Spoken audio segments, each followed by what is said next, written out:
नमस्कार, मैं हूं अरुण तोमर। आप देख रहे हैं स्वराज एक्सप्रेस खबरें विस्तार से। मिल्कीपुर विधानसभा उपचुनाव के लिए प्रचार प्रसार का दौर तेज हो गया है। सीएम योगी आदित्यनाथ एक विशाल रैली को संबोधित करेंगे। हैरिगंज के पालिया चौराहे के पास सीएम की रैली आयोजित की गई है। मिल्कीपुर उपचुनाव के लिए 5 फरवरी को मतदान होना है, जिसका परिणाम 8 फरवरी को घोषित किया जाएगा। उपचुनाव से पहले सीएम योगी आदित्यनाथ की यह रैली काफी महत्वपूर्ण मानी जा रही है, जिसमें पार्टी की नीतियों और विकास कार्यों पर चर्चा होगी।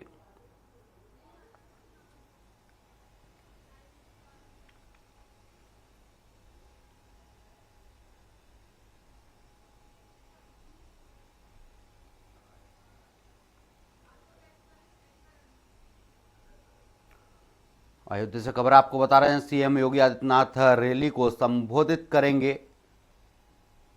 आपको बता दें, प्रत्याशी के पक्ष में सीएम योगी आदित्यनाथ प्रचार प्रसार करेंगे। 5 फरवरी को मिल्कीपुर में मतदान होना है। इस खबर पर ज्यादा जानकारी के लिए सहयोगी संवाददाता पवन सिंह हमारे साथ लाइव जुड़ गए हैं। पवन, मुख्यमंत्री योगीनाथ सभा को संबोधित करेंगे और लोगों से प्रचार प्रसार में वोट देने की अपील करेंगे, क्या कुछ जानकारी है?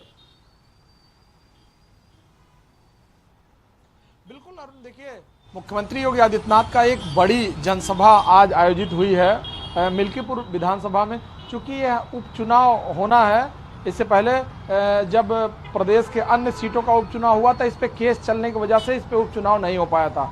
अब यह सीट पूरी तरह से क्लियर हो चुकी है कि अब इस पे उपचुनाव हो रहा है। मुख्यमंत्री की पहली जनसभा मिल्कीपुर विधानसभा में लगाई गई है।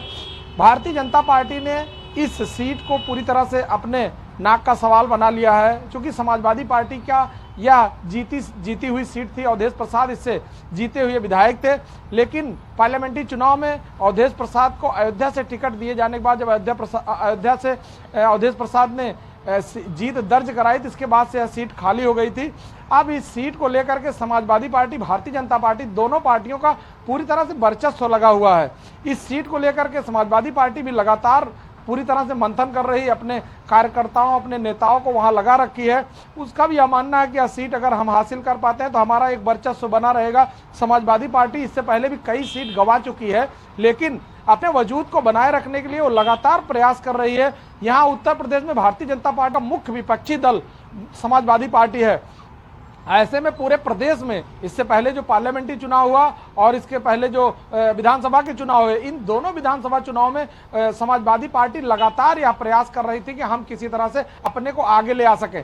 लेकिन भारतीय जनता पार्टी की रणनीति काफी मजबूत साबित होती है। अभी इससे पहले 9 विधानसभा की सीटों में 7 विधानसभा की सीट भारतीय जनता पार्टी ने जीत दर्ज कराई है।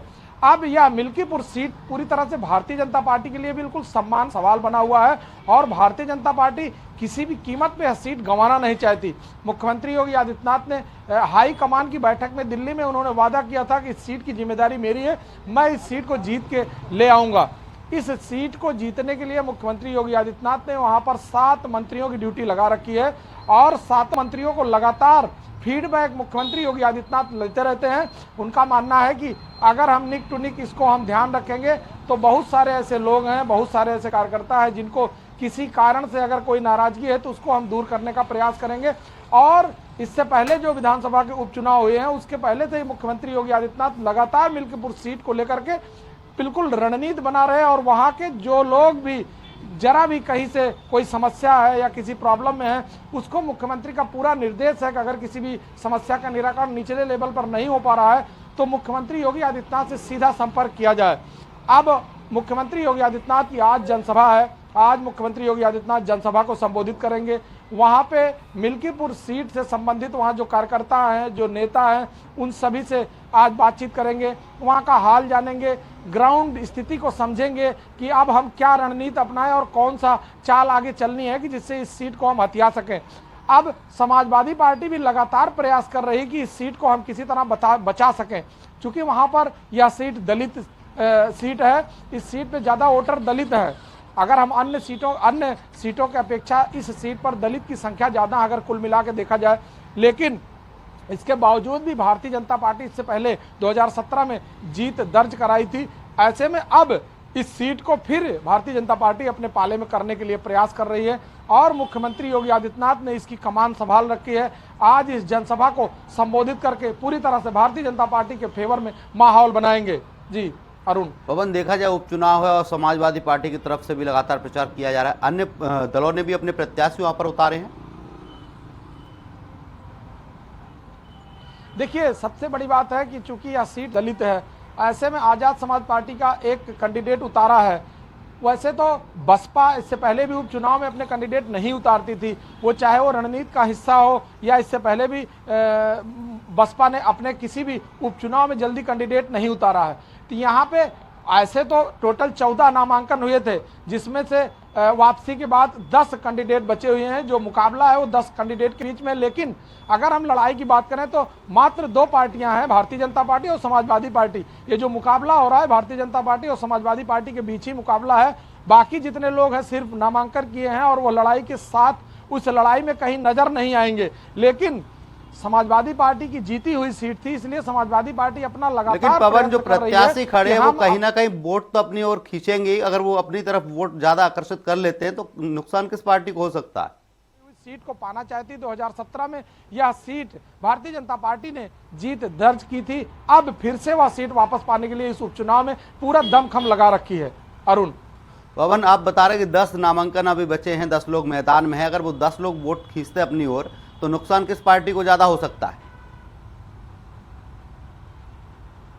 देखिए, सबसे बड़ी बात है कि लगभग वहां पर दलित कैंडिडेट हैं, तो ऐसे में अगर कोई भी कैंडिडेट अपने किसी भी सिस्टम को लागू करेगा तो कहीं ना कहीं से दलित वोट ही खींचेगा, और अगर दलित वोट ज्यादा खींचेगा तो उसका फायदा भारतीय जनता पार्टी को होगा। क्योंकि वैसे भारतीय जनता पार्टी के जो वोटर है, सपोर्टर है, वो लगभग फिक्स है। बहुत सारी स्थितियों में ऐसा होता है कि जो लाभार्थी है वो भी भारतीय जनता पार्टी को सपोर्ट करते हैं। तो वहां पे मुस्लिम की आबादी बहुत कम है। दलित कुल मिला के अगर देखा जाए पूरे विधानसभा में दलित की आबादी कुछ ज्यादा है।